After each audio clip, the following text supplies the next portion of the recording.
ನಿಂಗೆ ಮತ್ತೊಂದ್ಸತಿ ಹೇಳ್ತೀನಿ, ಇದೇ ರೇಸ್ ಮುಂಚೆ ಉಂಟಲ್ವಾ, ಅದೇ ಎರ್ಮೆಗೆ ಅವರು ಎಷ್ಟು ಚೆನ್ನಾಗಿ ಸಾಕ್ತಾರೆ ಗೊತ್ತುಂಟಾ, ಸಾಕ್ತಾರೆ ಗೊತ್ತುಂಟಲ್ವಾ. ಅವರ ಫುಡ್ಡು, ಅವರು ಎಂತ ತಿಂತಾರೆ, ಅವ್ರಿಗೆ ಎಷ್ಟು ಬೇಕು, ಸ್ನಾನ ಮಾಡ್ಲಿಕ್ಕೆ ಎಂತೆಂತ ಒಂದೊಂದು ಎಣ್ಣೆ ಹಾಕಿ ಮಸಾಜ್ ಮಾಡೋದು. ಎಸಿ ಇಲ್ಲ ನಿಮ್ ಕಡೆ. ಓಕೆ, ಎಸಿ ಅಲ್ಲ, ಎಂತೆಂತ ಬೇರೆ ಫ್ಯಾನ್ ಬೇಕು ಅವರಿಗೆ. ಹಸಿ ಇದೆ, ಈಗ ಮಂಚದಾನಿ ಬೇಕು ಅವಕ್ಕ. ಈಗ ಎಲ್ಲ ಕುರಿಗೆ ಅದಕ್ಕೆ ಎಂತ ಬೇಕು ಬೇಕಾದ್ರೂ ಅದಂತಲ್ವಾ, ಎಂತ ಹೇಳುದು, ದನಿ ಎಂತ ಬೇಕು ಅದು ಎಲ್ಲ ಮಾಡ್ತಾರೆ, ಸ್ವಲ್ಪ ಕಮ್ಮಿ ಕೂಡ ಮಾಡಲ್ಲ.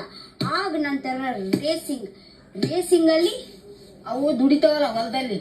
ಹೌದು, ಹೊಲದಲ್ಲಿ ದುಡಿಯೋಣ, ಖಾರ ಹಾಕ್ಬೇಕಂತ. ಹೌದು, ಗುಗ್ರಿ ಹಾಕ್ಬೇಕು, ರೊಟ್ಟಿ ಹಾಕ್ಬೇಕು, ಚಚ್ಚಿ ಗುಗ್ರಿ ಇಷ್ಟು ಕುದ್ದು ಸರ್ ಚೇಂಜ್ ಮಾಡಿ